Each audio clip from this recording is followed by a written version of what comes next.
He is so predictable, he will never notice I'm cheating on him.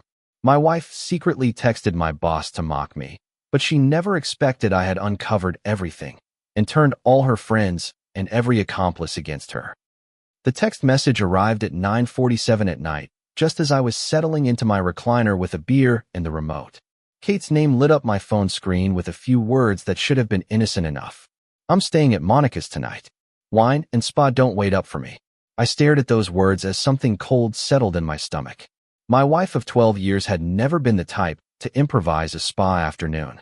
Hell, she complained when I left wet towels on the bathroom floor, but suddenly she was in the mood for a spontaneous slumber party. Sure you are, honey, I muttered to the empty living room, setting my beer down on the table with more force than necessary. Katie Harper, my beautiful, ambitious, and controlling wife, worked as an HR director at TedFlow Solutions, a startup that had been consuming more and more of her time lately. She had been coming home later, taking more work calls in her study, and showing a sudden interest in yoga pants and expensive perfumes. Classic signs, really. But I had been telling myself I was paranoid. The house felt different with her gone. Quieter, but not peaceful. It was more like the silence before the storm. I grabbed our shared laptop from the kitchen counter, telling myself I just wanted to check the weather. Katie had always been careless with passwords, using the same one for everything. Harper, 2011, the year we bought the house. Her email was still open. The first thing I saw made my blood run cold. A confirmation from the downtown Marriott. Thank you for your reservation, Miss Harper. We look forward to welcoming Mr. Croxant and you to our executive suite. Yen Croxant, her boss, the CEO with the perfect teeth and the BMW, who had been calling our house at odd hours about urgent work matters. My hands were shaking as I scrolled through more emails, dinner reservations at restaurants I'd never been to, spa appointments for two, the receipt from a jewelry store for a man's watch that was definitely not mine. Monica's house, my ass, I whispered. I opened her WhatsApp backup, feeling like a criminal, but unable to stop. The messages between Katie and her little circle of friends painted a picture that turned my stomach. Katie, Nick is working late again. Perfect timing. Monica, girl, you're living dangerously. What if he finds out? Katie, he won't. He's too busy with his stupid workshop to notice anything. Besides, Eisen makes me feel alive again. Zoe, just be careful. Men like Nick can surprise you. Katie, Nick, please.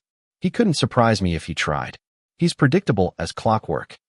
I just sat there in my kitchen staring at my wife's words, feeling something dark and cold spread through my chest. Predictable. That's what she thought of me. Nick Harper, the guy who fixed cars for 20 years before starting a small consulting business. The guy who remembered how she liked her coffee and never forgot an anniversary. Predictable. My phone buzzed with a message from Katie. Having a great time. Monica says hi. I looked at the Find My app. Katie's that was blinking from the Marriott Hotel, not Monica's house in the suburbs. Monica says hi, I repeated, taking a screenshot of her location. I'll bet she does. I spent the next hour going through everything. Bank statements showing charges at expensive restaurants on nights she'd claimed to be working late. Credit card bills for lingerie I had never seen. A trail of lies that went back months. The front door opened at 6:23 a.m. I was sitting at the kitchen table with a cup of coffee and a folder full of printed evidence, watching the sunrise through our picture window. Katie tiptoed in like a teenager past curfew, her hair messy and her makeup smudged. She froze when she saw me. Oh, you're up early, she said, trying to sound casual. That's funny. I cut her off. My voice as calm as glass. I just saw you book a hotel room with your boss. The color drained from her face. Wait, how? I slid the laptop across the table, showing her the email confirmation. And Monica sends her regards from the Marriott executive suite. Katie's mouth opened and closed like a fish out of water. For the first time in years, my predictable wife was speechless. I stood up, tucking the folder under my arm. We'll talk when you're ready to tell the truth. All of it. I walked out, leaving her standing in our kitchen like a statue, and drove to my workshop. For the first time in months, I felt wide awake. My workshop occupied a converted garage in the industrial park, filled with diagnostic equipment and the comforting smell of engine oil and metal. It was my sanctuary, the one place Katie never bothered to visit because it was too dirty and loud. I called my old friend Rob Martinez, who ran a private security firm after retiring from the police force. He answered on the second ring, his voice raspy from 30 years of cigarettes. Nick, what the hell at 7 in the morning? Somebody better be dead. My marriage, as I said. I need some advice. Rob showed up 20 minutes later with coffee and donuts, took one look at my face, and settled in for a long conversation. I showed him everything, the emails, the bank statements, the text messages between Kate and her friends. Holy hell, Nick. Man, she really did a number on you. Rob shook his head, studying the evidence. You want to divorce her? I want to destroy her, I said quietly, her and her boss and every friend who helped her lie to me. Rob raised an eyebrow. That's dark even for you. What are you thinking? I'm thinking Katie's right about one thing. I am predictable, but maybe it's time I surprised her. We spent the morning planning. Rob's police background was invaluable in understanding what I could and couldn't do legally. The key was public humiliation without crossing into criminal territory. Step 1: financial pressure. I changed all the passwords on our joint accounts, effectively locking Kate out of our money. Then I called the credit card companies, reporting suspicious activity on Katie's cards. They were frozen within hours. Bank fraud alert, I told Rob with grim satisfaction. Completely legitimate considering she's been using our joint card for her affair. Next, I moved everything of value from our house to the workshop. My tools, important documents, family heirlooms, even my grandfather's watch collection. If Katie wanted to play games, she could do it in an empty house. My phone was blowing up. Katie calling, texting, pleading for me to come home and talk. I ignored every message. At noon, I drove to Monica's house in the suburbs. Monica Chun lived in a pristine colonial with a perfect lawn and a minivan in the driveway. She was Katie's oldest friend, the one who had supposedly been covering for my wife's trysts. Monica answered the door in yoga pants, a look of surprise on her face. Nick, what are you doing here? I thought I'd thank you personally for all those sleepovers with Kate, I said, pushing past her into the foyer. It must have been exhausting covering for her hotel visits with Yin. Monica's face went white. I don't know what you're talking about. Oh, you don't, because I have text message screenshots of you giving my wife advice on her affair. Want to see? I pulled out my phone and showed her the WhatsApp conversations. Monica's hands flew to her mouth. Oh my God. Nick, I'm so sorry. I told her it was wrong. I tried to talk her out of it by helping her plan it, by giving her alibis. My voice was rising now. By laughing about how stupid and predictable I am. Monica burst into tears, which brought her husband Jeff jogging out from the kitchen. He took one look at the scene and demanded to know what was going on. Your wife has been helping mine cheat on me, I said simply. I thought you should know. I left them arguing in their perfect foyer and drove to my next stop. Flow Solutions occupied 3 floors of a glass office building downtown. I had been there exactly twice, once for Kate's company Christmas party and once to pick her up when her car was in the shop. The receptionist recognized me and waved me toward the elevator. Katie's office was on the 2nd floor in the HR department. She was at her desk typing frantically on her phone, probably trying to do damage control with Monica. She looked up as I knocked on her doorframe, her face a mask of panic and guilt. Nick, you can't be here. This is my workplace. Is Yin? And I asked conversationally. I thought I'd introduce myself properly. Please don't do this, Kate whispered. You don't understand. I understand perfectly. You've been sleeping with your boss and lying to me about it for months. What's not to understand? Katie's assistant Zoe looked up from her desk outside the office, her eyes wide. Other employees were starting to notice the commotion. Where's his office? I asked Zoe directly. Top floor, she stammered. But you need an appointment. I'll make an exception. Yin Croxon's corner office was everything I had expected. Floor-to-ceiling windows, expensive furniture, and a view of the city that probably cost more than my annual salary. The man himself was on a conference call, gesturing at a screen on the wall, as 3 other executives nodded along. He looked up as I walked in, his expression shifting from confusion to recognition to something close to fear. I'll call you back. He then said into the screen, ending the call abruptly. Nick Wright, Katie's husband, what brings you here? Just wanted to thank you for taking such good care of my wife, I said, walking toward his desk. The hotel receipts, the expensive dinners, the jewelry. Very generous. The other executives exchanged glances and quietly exited the office. Yin's perfect composure was starting to crack. I think there's been a misunderstanding. No misunderstanding at all. I pulled out a flash drive and set it on his desk. That's copies of everything. Emails, texts, bank records. Your wife might be interested. Yin went pale. What do you want? Nothing from you. I just wanted you to know that the rules of the game have changed. I turned for the door, then stopped. Oh, and Yin, your wife Claire says hi. We had a lovely chat this morning. I hadn't actually spoken to his wife yet, but the look on his face told me he believed it. Sometimes the best lies are the ones people expect to hear. Katie was waiting at my workshop when I got back, sitting in a folding chair by my workbench, tears streaming down her face. She'd managed to get in with the spare key I'd forgotten about. "You can't do this," she said flatly. "You're tearing everything apart." "I'm not tearing anything apart," I countered, hanging my jacket on a hook. "I'm just sharing the truth. Isn't honesty important in a marriage?" "This isn't honesty, it's revenge." "Maybe it's both." Katie stood up, her hands clenched into fists. "You froze my credit cards. I couldn't even buy lunch today. And Monica won't return my calls. And Jeff is asking questions." "Good. Maybe Jeff deserves to know what kind of woman he's married to." "You bastard." Katie's voice was pure venom. "You think you're so righteous, but you're just a bitter little man who can't stand that his wife outgrew him." That one hurt, but I kept my expression neutral. "Outgrew you? Is that what you call sleeping with your boss?" "Yin understands me. He appreciates what I bring to the table. He doesn't take me for granted like you do." "And what does he bring to the table besides hotel rooms and expensive dinners?" Katie's face flushed.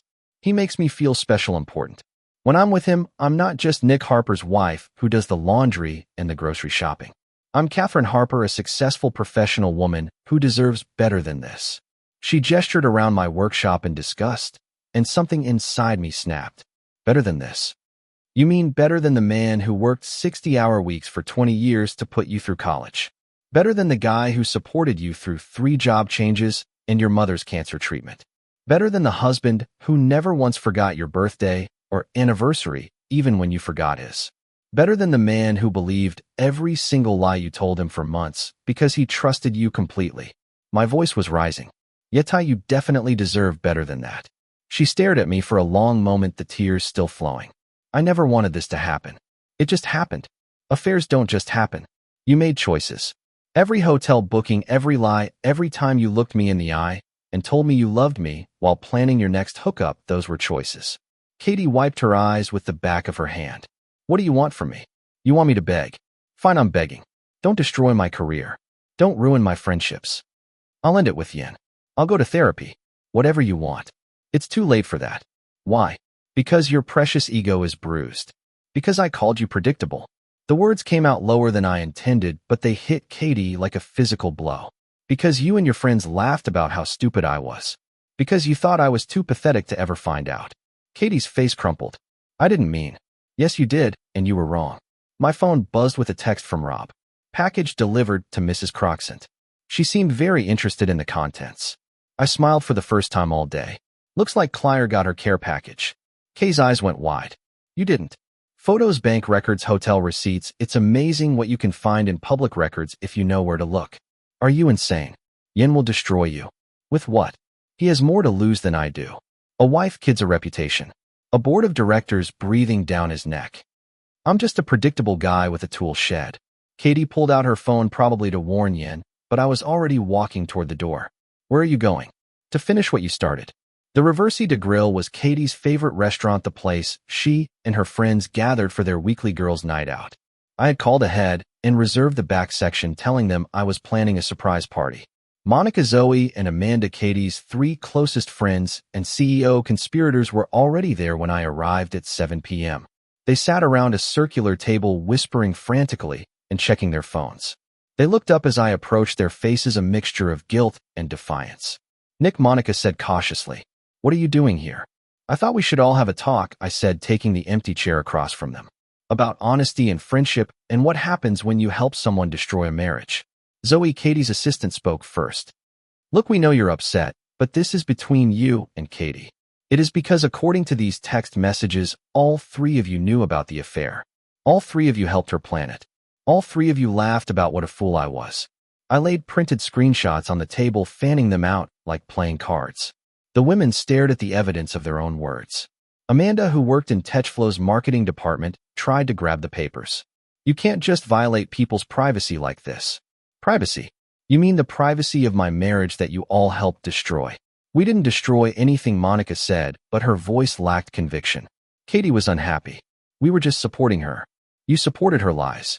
"There's a difference."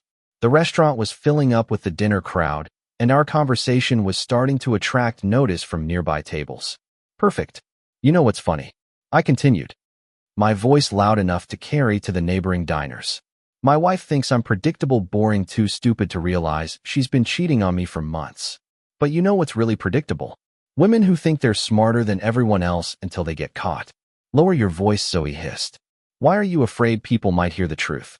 That's when Katie burst through the restaurant's front door, her hair wild and her face flushed. She spotted our table and rushed toward it, her heels clacking on the hardwood floor. Nick, stop this right now. Stop what? Having dinner with your friends. Katie glanced around the table, taking in the printed messages and the guilty expressions. You showed them. I showed them their own words. Interesting reading. Amanda pulled out her phone and started recording. This is harassment. We could call the police. Go ahead, I said. I'd love to explain to the officers how you all conspired to help a married woman cheat on her husband. I'm sure it would make great social media content. Amanda lowered her phone. Katie sat down heavily in the remaining chair. What do you want, Nick? What will it take to make you stop this? I want you to tell them the truth. All of it. No more lies. No more games. Tell them what you really think of me and what you really think of them. I'm not doing this here. Then we'll do it somewhere else. But we will do it. That's when Yin Crocshank walked into the restaurant, his face grim, his expensive suit rumpled. He scanned the room until he saw our table. Then he strode over with the careful steps of a man walking to his execution. Tai, we need to talk now. No, Yin. Yes, now. He glared at me with pure hatred. Your husband sent pictures to my wife. She's filing for divorce. The whole table went silent. Katie's face went white. She's taking the kids to her mother's tonight. Yin continued. My lawyer says she'll get half of everything, including my stake in the company. Congratulations, Nick. You've destroyed 2 families. I haven't destroyed anything, I said calmly. I've just shared the truth. If the truth destroys your family, maybe you should have thought of that before you started sleeping with my wife.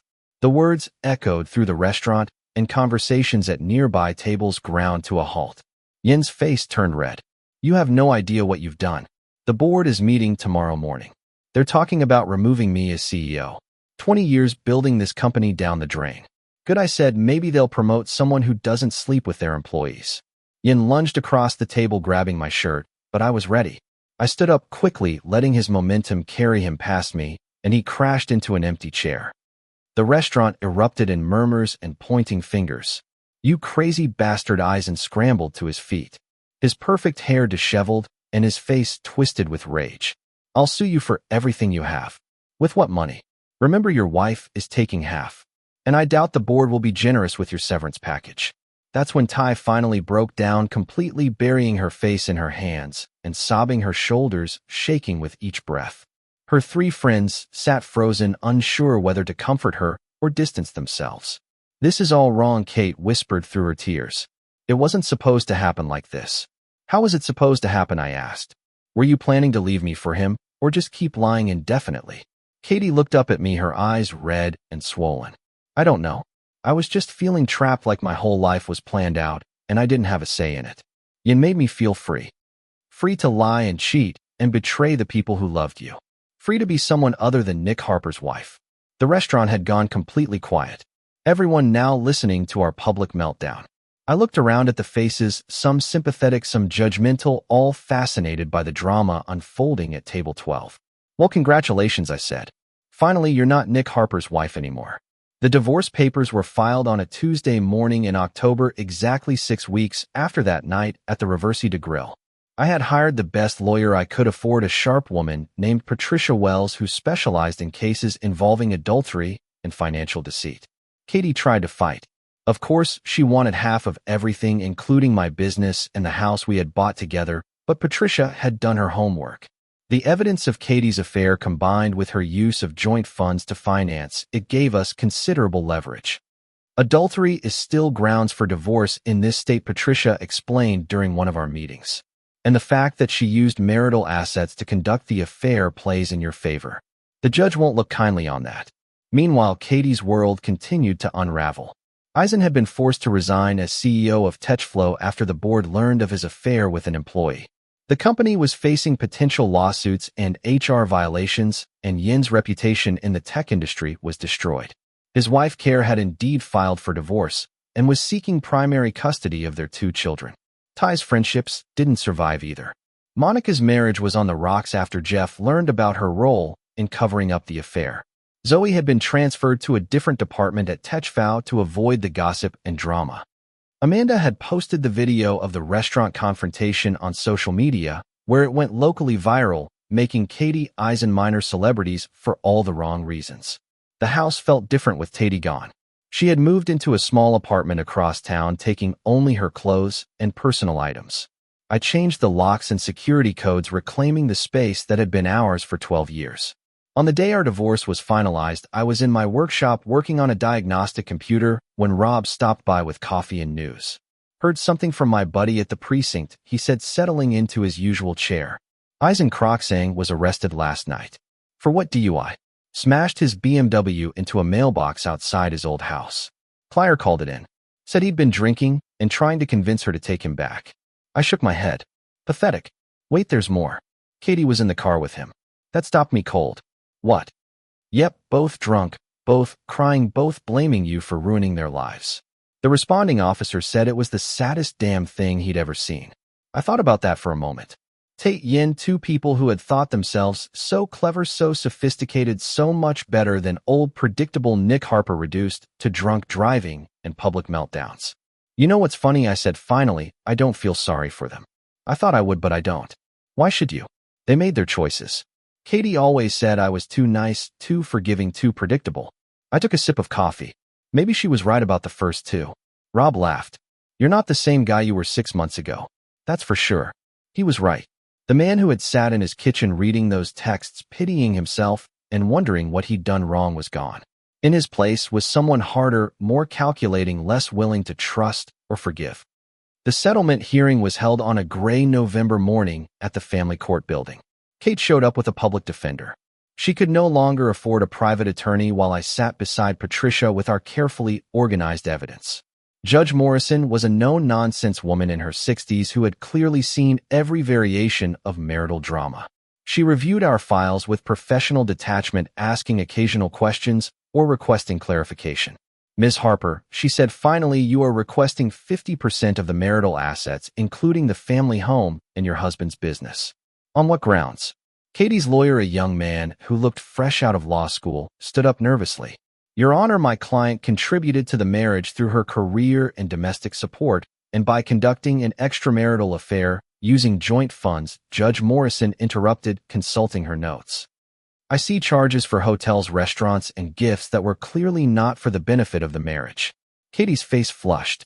She whispered something to her lawyer, who shook his head. Your Honor, Patricia said, standing up gracefully.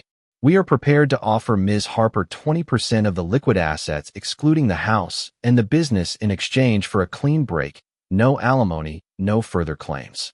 It was a generous offer given the circumstances. Katie would walk away with enough money to start over, but not enough to maintain the lifestyle she had grown accustomed to. Judge Morrison looked at Katie. Ms. Harper, do you accept this settlement? Katie stared at me across the room, her eyes filled with something between hatred and regret. For a moment, I thought she might refuse the offer and drag us into a trial, but her lawyer whispered something in her ear, and she nodded. I accept. Very well. Divorce granted. Just like that. 12 years of marriage were officially over. Outside the courthouse, Katie caught up to me as I was walking to my truck. Nick, wait. I turned. She seemed smaller, somehow diminished by everything that had happened. I know you hate me, she said, and I know I deserve it, but I need you to know I never wanted things to go this far. What did you want, Keithy? How was this supposed to end? She was silent for a long moment. I don't know. I guess I thought you would never find out that I could have both lives. Your mistake was thinking I was too stupid to notice. You weren't stupid. You were trusting, and I took advantage of that. She wiped her eyes with a tissue. For what it's worth, I am sorry. Not just for getting caught, but for all of it. You deserve better. Yes, I said simply I did. Kate nodded and turned away, her heels clicking on the courthouse steps. I watched her get into a battered Honda Civic, a far cry from the BMW she used to drive, and disappear into traffic. That evening, as I was clearing out the last of Ty's belongings from the house, I found a photo album tucked behind some books in her study. It was filled with pictures from our early years together, our wedding, our first apartment vacations, and holidays, and ordinary moments that had seemed important enough to save. I flipped through the pages, looking at younger versions of ourselves. Katie in her wedding dress, radiant and hopeful. Me in my army dress uniform, proud and confident. both of us believing we had found something that would last forever. In the back of the album was a handwritten note from Katie dated just after our 5th anniversary. To my wonderful husband, thank you for making every day an adventure. I can't wait to see what the next 5 years bring. Love always, Kay. I stared at those words for a long time, trying to reconcile them with the woman who had betrayed me so completely when had that young, hopeful bride turned into someone who could lie so easily. When had love always, Aaron, until something better comes along. I closed the album and put it in the box with the rest of her things. My phone rang as I was loading the last box into my truck. It was Patricia with news about Yen.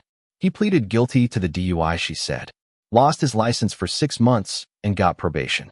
But that's not the interesting part. What's the interesting part? Tet Flo is under investigation by the State Labor Board for workplace harassment and discrimination. Apparently, your wife wasn't Yen's first affair with an employee. They found 3 other women willing to testify about inappropriate conduct. I felt a grim satisfaction at that news. Tati had thought she was special, that her relationship with Yen was unique and meaningful. Instead, she had just been the latest in a series of conquests.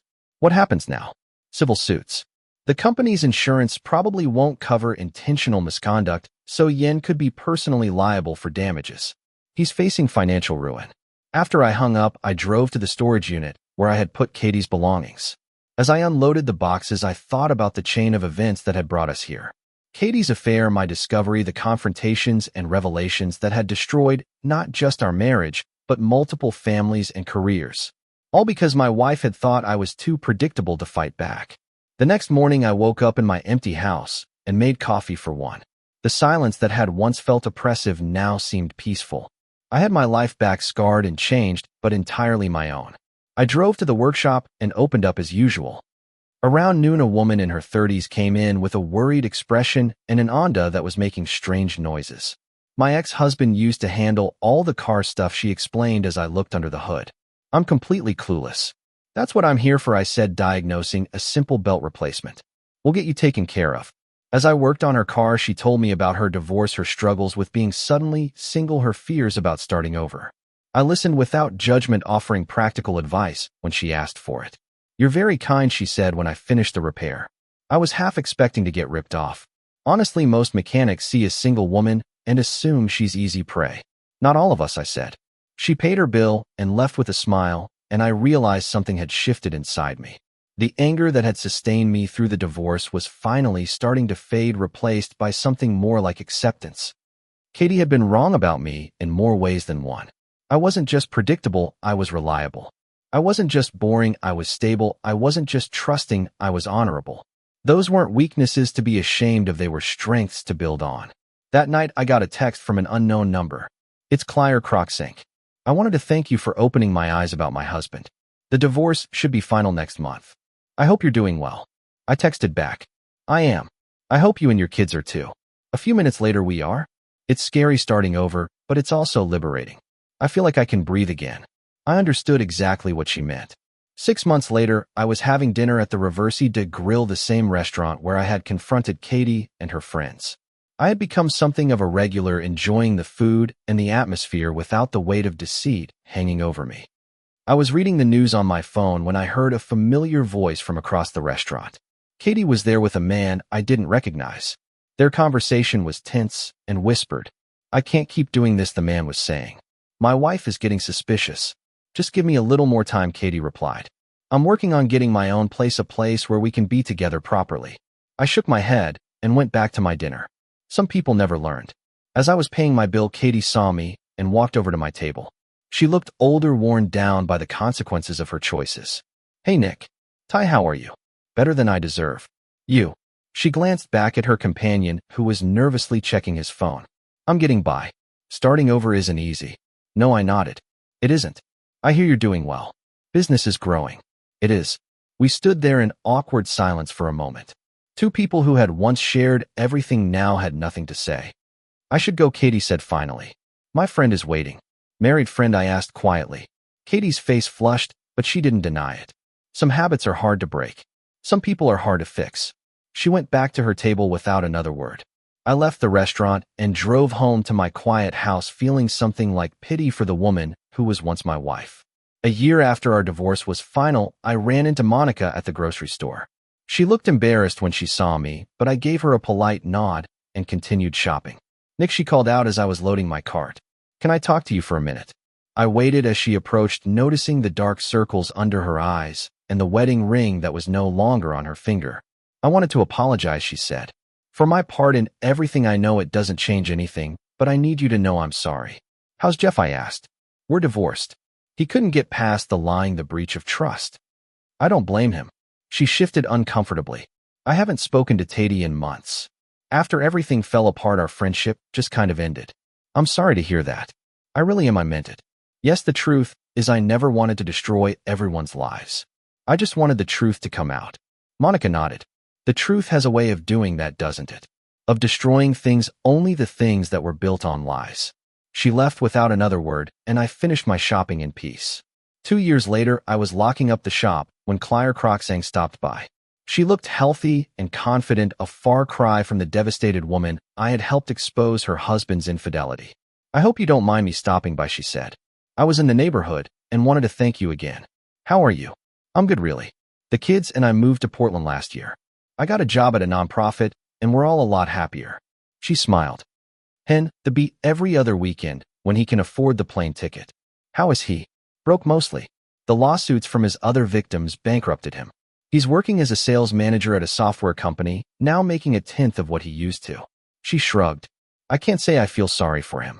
And Katie, I heard she moved to Florida. Apparently, she married some guy she met online, but it didn't last. He divorced her after 6 months when he found out she was cheating on him. I wasn't surprised. Katie had never learned that happiness couldn't be found in someone else's bed. And you, Claire asked, are you seeing anyone? Nothing serious. I'm still figuring out who I am as a single man. Probably wise. Trust is a hard thing to rebuild once it's been shattered. She was right about that. I had dated a few women over the past 2 years, but I found myself constantly looking for signs of deceit, analyzing every word and gesture for hidden meanings. It was exhausting and unfair to them, so I had mostly focused on work and rebuilding my life. Well, I should go, Claire said. But I'm glad I saw you. You look good, Nick. Happy. I am happy. I realized as I said it. For the first time in years, I'm genuinely happy. After she left, I locked up the shop and drove home through the quiet streets of our small town. The house that had once felt empty now felt peaceful. I had redecorated, removing the last traces of my life with Tati and creating something that was entirely my own. I made dinner for one, watched a movie of my own choosing, and went to bed without checking someone else's schedule or worrying about someone else's mood. It was a simple life, but it was an honest one. And predictable, perhaps, but I had learned that predictability wasn't the insult Kate had intended it to be. Predictability meant reliability, consistency, trustworthiness. It meant being the kind of person others could count on. Katie had thrown all of that away for excitement, passion, and the thrill of forbidden romance. Where had it gotten her? Divorced, twice friendless, and seemingly incapable of maintaining an honest relationship with anyone. I, meanwhile, had built a successful business, maintained my integrity, and found peace in solitude. I had learned that revenge wasn't about destroying your enemies, it was about refusing to be destroyed by them. The last I heard of Tati was from Rob, who had run into her at a casino just outside of town. She had been alone, drinking too much, and complaining to anyone who would listen about how her ex-husband had ruined her life. She looked rough, he told me, like someone who had made a lot of bad choices and was still making them. I felt a flicker of the old anger, but it passed quickly. Katie's problems were no longer my concern. She had made her choices, and I had made mine. On a warm spring evening 3 years after our divorce, I was eating dinner on my back deck when my phone rang. The caller ID showed Katie's name, and for a moment I considered not answering, but curiosity got the better of me. Hello, Katie. Nick. Her voice was slurred, and I could hear barn noise in the background. I just wanted to call and tell you something. What's that? You won. All right, you won. Are you happy now? I'm not sure what you mean. Don't play dumb. You destroyed my life, my career, my friendships, everything. And now I'm sitting in some shitty bar in Tampa drinking alone on my birthday, with no money, no prospects, and no one who gives a shit about me. She was crying now. So congratulations, Nick. You got your revenge. I was silent for a long moment, listening to her sob into the phone. Katie, I said finally, I didn't destroy your life. You did. Every choice you made, every lie you told, every person you betrayed, that was all you. I just refused to pretend it didn't happen. You could have forgiven me. You could have given me another chance. Could after months of lies, after you called me predictable and stupid, after you used our money to fund your affair, I shook my head, even though she couldn't see me. There are some things that can't be forgiven, Keith. There is some trust that can't be rebuilt. So that's it. I'm just supposed to suffer forever for one mistake. It wasn't one mistake. It was hundreds of them, made over months. And you're not suffering because I won't forgive you. You're suffering because you keep making the same choices. The line went quiet except for the background noise of the bar. I loved you once, Teddy said finally. I know I loved you too, but love isn't enough when it's not accompanied by respect and honesty. I'm sorry, Nick, for everything. I know it doesn't matter anymore, but I am. It does matter. And I forgive you, Katie. Not for you, but for me. She hung up without saying goodbye. I sat on my deck for a long time after that call, watching the sunset and thinking about the road that had brought me here. Ty was right about one thing. I had won, but not in the way she meant. I had won back my self-respect. I had won my independence. I had won the right to live honestly, without lies, deceit, or betrayal.